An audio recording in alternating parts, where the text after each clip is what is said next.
హరీష్ రావు గుర్తుంచుకో, యనుమల రేవంత్ రెడ్డి అంటే ఎగ్గొట్టే రేవంత్ రెడ్డి కాదు, ఎష్యూరెన్స్ రేవంత్ రెడ్డి. బట్టి విక్రమార్క అంటే పేరు కాదు, అదొక బ్రాండ్. ఇది కిసాన్ కాంగ్రెస్ రాష్ట్ర అధ్యక్షుడు అనివేష్ రెడ్డి చేసిన కామెంట్. ఆ డీటెయిల్స్ ఏంటో చూద్దాం. నేను హరీష్ రావు గారికి సందర్భంగా మీ ద్వారా ఆయన అడుగుతా ఉన్నా, మీ ప్రయత్నం అంతా కూడా రైతుల కోసం అని చెప్తున్నారో ఏదైతే ఉందో ఆరాటం అంతా కూడా అధికారం పోయింది, అధికారం దక్కించుకునేటువంటి ఆరాటం తప్పితే రైతుల ప్రయోజనాల కోసం అనేది కాదనే విషయం తేటతెల్లం అయిపోయింది. ఎందుకు అంటున్నానంటే, నిన్న ఖమ్మం మార్కెట్కి వెళ్ళినప్పుడు, పత్తి మార్కెట్కి వెళ్ళినప్పుడు ఎక్కడ కూడా రైతుల నుంచి స్పందన రాలే. కేవలం వాళ్ళ కార్యకర్తలను పెట్టుకొని అసలు రైతులు ఎక్కడున్నారు, రైతులు లేరా అనేటటువంటి ఒక అసహనానికి గురైనటువంటి పరిస్థితి నిన్న ఖమ్మం మార్కెట్లో జరిగింది. చివరకు ఆయనకి ఏం చేయాలో తోచక 8 గంటలకు మీరు తూకం వేయాలి కదా, 8 గంటలకు ఎందుకు మొదలు పెట్టలేదని చెప్పేసి చీదరించుకున్నటువంటి పరిస్థితి. అంటే ఆయన కనీసం బుద్ధి జ్ఞానం ఉండాలి. ఎక్కడ కూడా కాటన్ అనేది 8 గంటలకు ఎక్కడ కూడా తూకం వేయరు.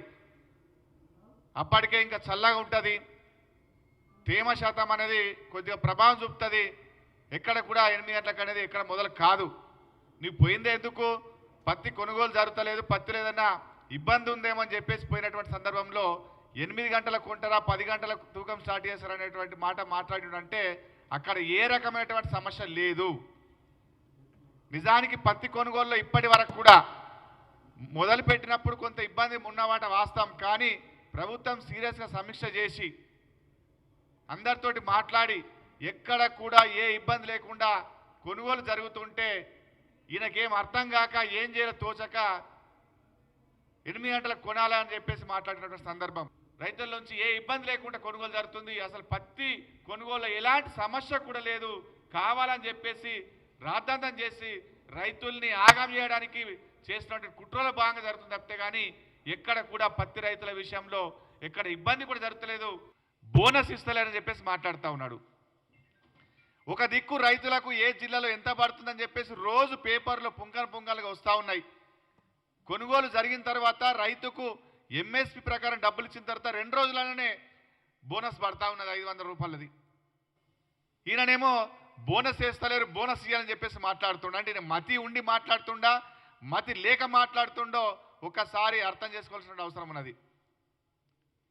గత వారం రోజులుగా రైతుల ఖాతాల్లో బోనస్ వస్తూనే ఉన్నది, తిరిగి మళ్ళీ బోనస్ గురించి మాట్లాడుతున్నాడు. చెప్పిన ప్రకారం ఏదైతే సన్నాలకు ఇస్తామన్నాం, సన్నాలకు 500 రూపాయలు బోనస్ ఇస్తుంది మా ప్రభుత్వం. ఇంకో మాట మాట్లాడు, యనుమల అని అంటే ఎగ్గొట్టే ముఖ్యమంత్రి అని కాదు, ఇక్కడ ఎస్యూరెన్స్. యనుమల రేవంత్ రెడ్డి అంటే ఎస్యూరెన్స్, ఒక భరోసా, ఒక నమ్మకం. బట్టి గారిని కూడా మాట్లాడుతూ ఉన్నాడు. బట్టి అంటే కూడా ఒక బ్రాండు కాబట్టి ఇక్కడ ఒక ఎస్యూరెన్స్ ఇచ్చేటటువంటి ముఖ్యమంత్రి, ఒక బ్రాండ్ కలిగినటువంటి ఉప ముఖ్యమంత్రి కలిసి వాళ్ళ రైతాంగానికి ఎక్కడ కూడా ఇబ్బంది లేకుండా చేస్తున్నటువంటి క్రమంలో ఇవాళ లేనిపోని ఆరోపణలు చేసి రైతులు ఇబ్బంది పెడుతున్నటువంటి పరిస్థితి ఉన్నది. నేను మీ సందర్భంగా హరీష్ రావుకు డిమాండ్ చేస్తూ ఉన్నా, మీరు బోనస్ విషయంలో కానీ పత్తి విషయంలో కానీ మీరు నాతో రండి, నేను చూపిస్తా. ఎక్కడ బోనస్ పడలేదో, ఎక్కడ పడిందో నేను మీకు ఖచ్చితంగా రైతులతో నేను చెప్పిస్తా. మీకు దమ్ముంటే మీరు రండి, నేను తీసుకుపోతా.